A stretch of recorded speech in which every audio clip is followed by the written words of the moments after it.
ఎందరో త్యాగమూర్తుల త్యాగఫలం ఆంధ్ర రాష్ట్రం. నేడు ఆంధ్రప్రదేశ్లో ప్రజలు సుఖ సంతోషాలుగా ఉన్నారా? ప్రస్తుతం ప్రజల మధ్య ఉన్న కులాల కుంపట్లు ఎవరి కోసం? చంద్రయాన్ రాకెట్ యుగంలో కూడా వర్ణ విభేదాలు దేనికి సంకేతాలు? రాజకీయ పార్టీల నేతలు ఏం చెప్తున్నారు? నేటి కాలంలో ప్రపంచాన్ని శాసించే మన యువత మేధాశక్తి ఏం కోరుకుంటుంది? తెలుసుకోవాలంటే ఆంధ్ర యువగలం, ప్రజల మాటే మా నోట. Adhyaksha, I move that the Andhra Pradesh Higher Education Regulatory and Monetary Commission Amendment Bill 2026 be taken into consideration. అధ్యక్ష, ఇది చాలా కీలకమైన బిల్ అధ్యక్ష. గతంలో AP higher education regulatory and monetary commission act అనేది ఉండేది అధ్యక్ష. అది ఇప్పుడు కమిటీ కింద మార్చడం జరుగుతుంది అధ్యక్ష. గౌరవ సభ్యులందరికీ ఒక విషయం తెలియాల్సిన అవసరం ఉంది. హైయర్ ఎడ్యుకేషన్లో అనేక సంస్కరణలు ఈరోజు ప్రజాప్రభుత్వం తీసుకొస్తుంది అధ్యక్ష. దాంట్లో భాగంగా ఈ బిల్లు తీసుకొస్తాం జరిగింది అధ్యక్ష.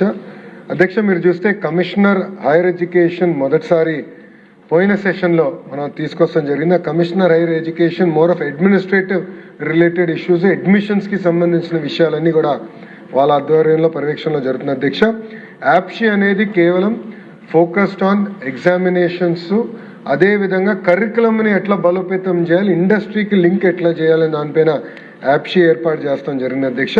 అధ్యక్ష, ఇప్పుడు ఇది తీసుకొచ్చింది ఏపీ హెచ్ఈఎఫ్ఆర్ఎంసి ఈ కమిటీ ఏదైతే ఉందో అధ్యక్ష, ప్రధానంగా ఎందుకు తీసుకొచ్చామంటే గతంలో ఉన్న కమిషన్ అంతా కూడా కాన్స్టిట్యూషనల్ లిమిట్స్ పరిధి దాటేసి ఈ కమిషనర్ హైయర్ ఎడ్యుకేషన్ యాప్షీకి ఉన్న పవర్స్ అన్నిటిపైన వాళ్ళు ఒక ప్యారలల్ వ్యవస్థగా తయారయ్యి రోల్స్ రెస్పాన్సిబిలిటీస్ క్లియర్గా లేకుండా ఇబ్బందులు ఎదుర్కొంటాం జరిగిన అధ్యక్ష. మనం ఒక్కసారి చూస్తే వాళ్ళు యూజీసీ, ఏఐసిటిఈ, నేషనల్ కౌన్సిల్స్, యాప్షీ, యూనివర్సిటీలు చేయాల్సిన పనులను కూడా ఈ కమిషన్ చేస్తాం మొదలుపెట్టి దానివల్ల అడ్మినిస్ట్రేటివ్గా చాలా గందరగోళమైన పరిస్థితి ఏర్పడింది అధ్యక్ష. ప్రజాప్రభుత్వ లక్ష్యం ఒక్కటే, ఈ ఫీ రెగ్యులేటరీ కమిటీ ద్వారా ఎట్టి పరిస్థితుల్లో ఎవరిన కానీ ఏ యూనివర్సిటీ కానివ్వండి, ఏ కాలేజ్ కానివ్వండి, ఎక్కడ ప్రాఫిటీరింగ్ లేకుండా చూసుకోవాల్సిన బాధ్యత ఉంది. ఆ ఎస్సెన్స్, సమ్ అండ్ సబ్స్టెన్స్ మేము మెయింటైన్ చేస్తాం జరుగుతుంది. ఎక్కడ దాన్ని అధిగమించుకుని మేము ఎక్కడ ముందరికి వెళ్ళట్లేదు అధ్యక్ష. అంతేకాకుండా అధ్యక్ష, చాలామంది సభ్యులను కలుస్తాం జరిగింది. అనేక మంది నిపుణులు కూడా నాకు చెప్పింది ఏంటంటే, ఓకే అందరికీ మీరు బేస్ ఫీ ఫిక్స్ చేస్తున్నారు, బాగానే ఉంది, కానీ క్వాలిటీ ఎక్కడైతే బాగుందో అక్కడ మీరు ఎక్కువ ఫీ ఇవ్వండి, అప్పుడు మాకు కూడా ఇన్సెంటివ్ ఉంటుంది, రీసెర్చ్ చేసినా కూడా మాకు ఒక ఇన్సెంటివ్ ఉంటుందని వాళ్ళు చెప్తాం జరుగుతుంది అధ్యక్ష. అది కూడా ఏర్పాటు చేసినాక ఒక ట్రాన్స్పరెంట్గా, అదేవిధంగా స్పీడ్ ఆఫ్ డూయింగ్ బిజినెస్ ప్రభుత్వ విధానం కనుక స్పీడ్ అండ్ సర్టనిటీతో క్వాలిటీ లింక్ చేసి ఈ ఫీ ఇన్సెంటివైజేషన్, ఫీ ఫిక్సేషన్ చేయాలని లక్ష్యంతో ప్రభుత్వం ఉంది కనుక ఈ కమిటీ ఏర్పాటు చేస్తాం జరిగింది అధ్యక్ష. అంతేకాకుండా అధ్యక్ష, ఇతర రాష్ట్రాల్లో కూడా ఏం జరుగుతుంది అనేది కూడా మేము చూస్తాం జరిగింది. మహారాష్ట్ర, కర్ణాటక, కేరళ, తమిళనాడు కూడా కేవలం ఒక కమిటీ ఏర్పాటు చేసి ఆ కమిటీ ద్వారా ఈ వ్యవస్థను ముందర నడిపిస్తాం జరుగుతుంది అధ్యక్ష. ఈ అమెండ్మెంట్లో చాలా స్పష్టంగా కమిషన్ని కమిటీగా మార్చుతున్నాం. రెండోది, వాళ్ళ పరిధి కేవలం fee regulation and prevention of commercialisation, అది చాలా స్పష్టంగా చేసాం. ఈ నాన్ ఫీ ఫంక్షన్స్ అని, ఫీకి సంబంధం లేని ఫంక్షన్స్ అని ఈ కమిటీ పరిధి నుంచి తీసి అది కమిషనర్ హైయర్ ఎడ్యుకేషన్కి ఇస్తాం జరుగుతుంది అధ్యక్ష. గతంలో రిటైర్డ్ హైకోర్టు జస్టిస్ చైర్పర్సన్గా పెట్టాలనుంది, అది మేము కొనసాగిస్తున్నాం.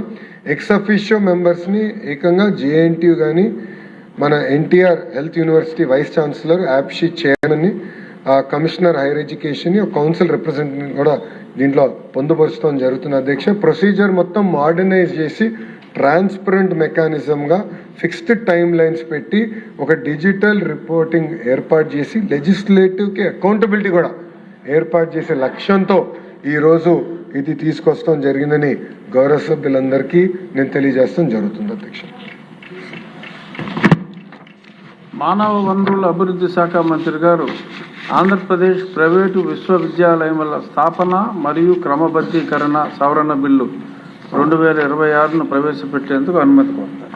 అధ్యక్ష, I move for leave to introduce the Andhra Pradesh Private Universities Establishment and Regulation Amendment Bill 2026.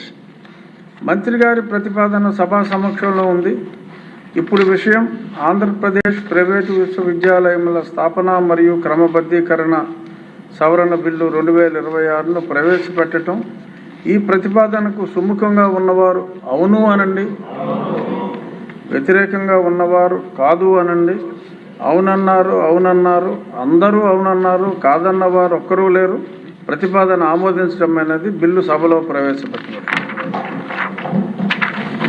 మానవ వనరుల అభివృద్ధి శాఖ మార్చులు ఆంధ్రప్రదేశ్ ప్రైవేటు విశ్వవిద్యాలయముల స్థాపన మరియు క్రమబద్ధీకరణ సవరణ బిల్లు 2026ను పరిగణలోనికి తీసుకునేందుకు అనుమతి కోరుతారు. అధ్యక్ష, I move that the Andhra Pradesh Private Universities Establishment and Regulation Amendment Bill 2026 be taken into consideration. అధ్యక్ష, మరి గౌరవ సభ్యులందరూ కూడా ఇది చాలా ఇంపార్టెంట్ బిల్. ఒకసారి మనం పక్క రాష్ట్రాల వైపు చూస్తే ఉత్తరప్రదేశ్లో సుమారుగా 111 యూనివర్సిటీస్ ఉన్నాయి, గుజరాత్లో 100 యూనివర్సిటీస్ ఉన్నాయి, రాజస్థాన్లో ఒక 94 యూనివర్సిటీస్ ఉన్నాయి, కర్ణాటకలో 91 యూనివర్సిటీస్ ఉన్నాయి, తమిళనాడులో 65 యూనివర్సిటీస్ ఉన్నాయి. అధ్యక్ష, ఈరోజు ఆంధ్ర రాష్ట్రంలో 56 యూనివర్సిటీస్ ఉన్నాయి. అధ్యక్ష, దాంట్లో 22 public universities, 14 private universities, 7 deemed universities, 10 sectoral universities, 3 central universities. ఇది కాకుండా అధ్యక్ష 10 నేషనల్ ఇన్స్టిట్యూట్స్ ఉన్నాయి. అధ్యక్ష, నైసర్ కానివ్వండి, ఐఐటి కానివ్వండి, ఐఎం కానివ్వండి, ఇలాంటి నేషనల్ ఇన్స్టిట్యూషన్స్ ఒక 10 ఉన్నాయి. ఇంతేకాకుండా 2602 ఎఫిలియేటెడ్ కాలేజెస్ ఉన్నాయి. అధ్యక్ష, దాంట్లో సుమారుగా 2369 ప్రైవేట్ కాలేజెస్ కూడా ఉన్నాయి. అధ్యక్ష, ఇప్పుడు ప్రభుత్వ లక్ష్యం ఏంటంటే కేంద్రంలో నరేంద్ర మోడీ గారి నాయకత్వంలో చాలా స్పష్టంగా జన్ విశ్వాస్ అంటే డీరెగ్యులేషన్, డీమిస్టిఫికేషన్ చాలా చాలా అవసరం. ఈరోజు స్పీడ్ ఆఫ్ డూయింగ్ బిజినెస్ కేవలం ప్రైవేట్ సెక్టర్కి, ఇండస్ట్రీస్కే కాకుండా అన్ని రంగాల్లో స్పీడ్ ఒక హాల్ మార్క్గా దేశానికి నిలబడాలనేది గౌరవ ముఖ్యమంత్రి గారు చెప్తాం జరిగింది. అధ్యక్ష, దాంట్లో భాగంగా అక్కడ ఒక కమిటీ వేశారు. ఆ కమిటీ ఆధ్వర్యంలో వాళ్ళు వచ్చారు. ఆంధ్ర రాష్ట్రంలో అన్ని శాఖలకు సంబంధించిన సెక్రటరీలను కూడా కలుస్తాం జరిగింది, వాళ్ళతో కూడా సంప్రదింపులు చేస్తాం జరిగింది. అధ్యక్ష, దాంట్లో భాగంగా ప్రత్యేకంగా మా హైయర్ ఎడ్యుకేషన్ డిపార్ట్మెంట్లో కూడా వాళ్ళు కలుస్తాం జరిగింది. కలిసి వాళ్ళు కూడా అనేక సూచనలు ఇచ్చారు. ఎందుకంటే కేంద్ర ప్రభుత్వం సూచించగలుగుతారు, మళ్ళీ ఆంధ్ర రాష్ట్రంలో ఉన్న లోకల్ కండిషన్స్ బట్టి మనం నిర్ణయాలు తీసుకోవాల్సిన అవసరం ఉంది. అధ్యక్ష, ప్రత్యేకంగా ఈ అమెండ్మెంట్స్ మనం తీసుకొచ్చేది అధ్యక్ష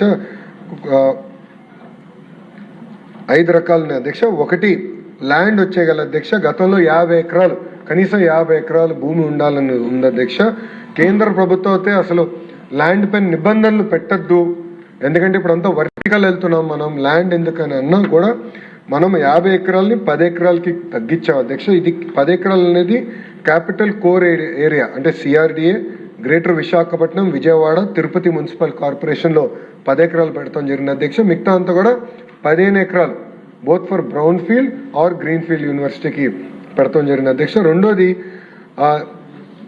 ఇన్వెస్ట్మెంట్ మినిమం ఇంత ఇన్వెస్ట్మెంట్ పెట్టాలని అంటున్నారు. అధ్యక్ష, గతంలో చట్టంలో అది కేంద్ర ప్రభుత్వం కూడా ఆ నిబంధన తీయేస్తే బాగుంటుందంటే, so therefore amount will be assessed case by case, ఒక ఎక్స్పర్ట్ కమిటీ ప్రభుత్వం వేసి కేస్ బై కేస్ రివ్యూ చేస్తాం జరుగుతుంది. అధ్యక్ష, ఇది ఎందుకు చెప్తున్నాను అధ్యక్ష, కొన్ని ఫారిన్ యూనివర్సిటీస్ వచ్చినప్పుడు రెంటెడ్ ప్రిమైసెస్లో వాళ్ళు యూనివర్సిటీ స్టార్ట్ చేస్తాం జరుగుతుంది. మొత్తం బిల్డింగ్ తీసుకుని రెంటెడ్ ప్రిమైసెస్లో స్టార్ట్ చేసి కొంచెం క్రిటికల్ మాస్ వచ్చిన తర్వాత వాళ్ళు ఓన్ క్యాంపస్ ఏర్పాటు చేస్తాం జరుగుతుంది. లేదంటే ఇప్పుడు కేంద్ర ప్రభుత్వం చాలా స్పష్టంగా ఎడ్జ్ సిటీ ఏర్పాటు చేయమంటున్నారు. అంటే కేంద్ర ప్రభుత్వం కొంచెం నిధులు ఇస్తుంది, రాష్ట్ర ప్రభుత్వం నిధులు ఇచ్చి భూమి ఇచ్చి ఎడ్జ్ సిటీ ఏర్పాటు చేసి కామన్ ఇన్ఫ్రాస్ట్రక్చర్ ఏర్పాటు చేస్తే ఫారిన్ యూనివర్సిటీస్, అదేవిధంగా ఇండియాలో ఉన్న టాప్ యూనివర్సిటీస్ దాంట్లోకి వచ్చి వాళ్ళ యూనివర్సిటీ క్యాంపసెస్ స్టార్ట్ చేయొచ్చు. దేర్ఫోర్ ఈ రూల్ పెడితే చాలా మంది ఇబ్బంది పడతారు, అది సవరించండి వాళ్ళు కోరుతాం జరిగింది. అధ్యక్ష, అంతేకాకుండా అధ్యక్ష ఎండోమెంట్ ఫీ కూడా ఇప్పుడు 5 crores తగ్గిస్తాం జరిగింది. అధ్యక్ష, అక్రెడిటేషన్ కూడా చాలా చాలా ఇంపార్టెంట్. ఎందుకంటే బ్రౌన్ ఫీల్డ్ యూనివర్సిటీ ఏకంగా బ్రౌన్ ఫీల్డ్ యూనివర్సిటీ కింద కన్వర్ట్ అవ్వాలంటే యూజీసీ గైడ్ లైన్స్ ప్రకారం నాక్ థ్రెషోల్డ్ సిజిపిఏ 3.01 అంటే యూజీసీ ఏదైతే క్రైటీరియా వాళ్ళు ప్రిస్క్రైబ్ చేశారో ఆ క్రైటీరియాని ఆంధ్ర రాష్ట్ర ప్రభుత్వం కూడా తీసుకుంటాం జరిగిన అధ్యక్ష. అంతేకాకుండా గతంలో అధ్యక్ష చాలా ఇంప్రాక్టికల్ నిబంధన పెట్టారు. ప్రపంచంలో ఉన్న టాప్ 100 ఫారెన్ యూనివర్సిటీతో జాయింట్ డిగ్రీ ఉంటేనే మీరు యూనివర్సిటీగా కన్వర్ట్ అవ్వచ్చు అన్నారు అధ్యక్ష. ఇప్పుడు గ్రీన్ఫీల్డ్ యూనివర్సిటీ ఎవరన్నా ప్రారంభించాలంటే అలాంటి నిబంధన పెడితే ఫారెన్ యూనివర్సిటీస్ ఇమీడియట్గా రారు అధ్యక్ష. ఒక ట్రాక్ రికార్డ్ చూస్తారు, ఒక 3, 4, 5 సంవత్సరాలు ట్రాక్ రికార్డ్ చూసుకున్న తర్వాతనే వాళ్ళు జాయింట్ డిగ్రీకి వచ్చేదాకా ఉంటారు అధ్యక్ష. అది కూడా జాయింట్ డిగ్రీ అధ్యక్ష. సో ఆ నిబంధన కూడా తొలగిస్తూ ఇది ఏర్పాటు చేస్తాం జరిగింది అధ్యక్ష. దీని ద్వారా అధ్యక్ష మీరు చూస్తే ప్రత్యేకంగా గౌరవ సభ్యులందరూ కూడా గర్వపడే విధంగా అధ్యక్ష మనం మహిళా యూనివర్సిటీ అన్న ఎన్టీఆర్ గారు ఆనాడు పద్మావతి మహిళా యూనివర్సిటీ ఎట్లయితే ప్రత్యేకంగా స్థాపించారు అధ్యక్ష, ఇప్పుడు మన విష్ణు మహిళా యూనివర్సిటీని మన వాళ్ళకి విసులుబాట కల్పిస్తాం జరిగింది అధ్యక్ష. So this will be the second only women university in the history of Andhra Pradesh అధ్యక్ష.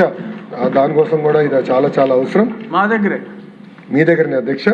అంతేకాకుండా డీమ్డ్ యూనివర్సిటీస్ కూడా అప్గ్రేడ్ చేసినా కూడా ఒక విసులుబాట కల్పిస్తున్నాం. ఇంతేకాకుండా స్పీడ్ ఆఫ్ డూయింగ్ బిజినెస్ అనేది ఈ ప్రభుత్వ విధానం కనుక ఫాస్టర్ అప్రూవల్స్ పెట్టి మొత్తం 60 డేస్లో ఈ ప్రక్రియ మొత్తం పూర్తి చేసి ఆన్లైన్ ట్రాన్స్పరెంట్ విధానం కూడా తీసుకొస్తామని జరుగుతుంది అధ్యక్ష. దీనివల్ల ఏంటంటే ఎక్కువ యూనివర్సిటీస్ని ప్రోత్సహించాల్సిన అవసరం ఉంది. గౌరవ ప్రధానమంత్రి గారు, గౌరవ ముఖ్యమంత్రి గారు పదే పదే చెప్పేది రీసెర్చ్ పైన ఎక్కువ శ్రద్ధ పెట్టాలి.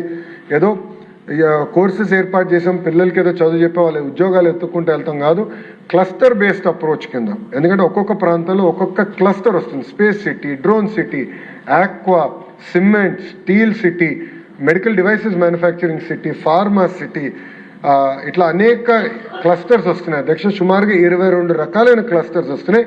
అక్కడ ఉన్న యూనివర్సిటీస్ కూడా పెద్ద ఎత్తున రీసెర్చ్ ఓరియంటేషన్కి వెళ్ళాలి. ఆ మోడ్లోకి వెళ్ళాలంటే వీళ్ళందరికీ యూనివర్సిటీ కన్వర్ట్ అయ్యే విసులుబాట కల్పించాల్సిన అవసరం ఉంది కనుక ఇది ప్రత్యేకంగా శ్రద్ధ తీసుకొస్తాం జరిగిన అధ్యక్ష. అంతేకాకుండా మీరు చూస్తే అధ్యక్ష మన ప్రభుత్వం అంటే ప్రజా ప్రభుత్వం వచ్చిన తర్వాత 5 ప్రైవేట్ యూనివర్సిటీస్ వస్తాం జరిగిన అధ్యక్ష. ఒకటి శ్రీ సిటీ ఇంటర్నేషనల్ యూనివర్సిటీస్, రెండోది విష్ణుస్ ఉమెన్ యూనివర్సిటీ, మూడోది చలపతి యూనివర్సిటీ, నాలుగోది ఆర్వీఎస్ యూనివర్సిటీ, ఐదోది ప్రగతి యూనివర్సిటీ అధ్యక్ష. ఇవన్నీ కూడా మనం ఏర్పాటు చేస్తాం జరిగింది. ఎక్కడ కానీ క్వాలిటీ డైల్యూషన్ అనేది మేము చేయము, క్వాలిటీ మెయింటైన్ చేస్తాం, క్వాలిటీ అప్గ్రేడ్ చేపిస్తాం. యూనివర్సిటీస్ అందరు కూడా నేను మ్యాండేట్ ఇస్తున్నా, ఎక్కువ రీసెర్చ్ మీద శ్రద్ధ పెట్టమంటున్నా. అంతేకాకుండా నేను ప్రపంచం మొత్తం తిరిగినప్పుడు అక్కడ ఉన్న యూనివర్సిటీస్ కలిసినప్పుడు వాళ్ళని తీసుకొచ్చి వీళ్ళకి రీసెర్చ్ టైఅప్ కూడా చేస్తాం జరుగుతుంది అధ్యక్ష. University of New South Wales is number 1 for solar cell research అధ్యక్ష.